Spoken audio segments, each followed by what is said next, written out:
In today's video, I will walk you through how to apply a vendor credit in QuickBooks Online. To get started, simply tap the link in the description to create your free account. First, navigate to the Expenses section using the left panel on your QuickBooks Online dashboard. Click Expenses to open the Expenses area. Once you're in the Expenses section, direct your attention to the Bills tab. Click Bills to view your outstanding bills. From this list, locate the specific bill where you want to apply the vendor credit. Next, find the option labeled Mark as Paid beside the bill and click it. This will take you to the bill payment page.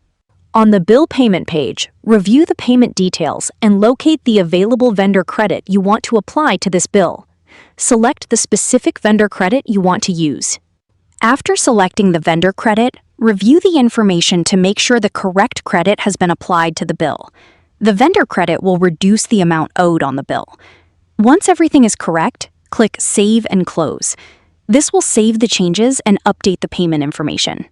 This completes the process of applying a vendor credit to a bill in QuickBooks Online. Thank you for watching, and see you in the next videos.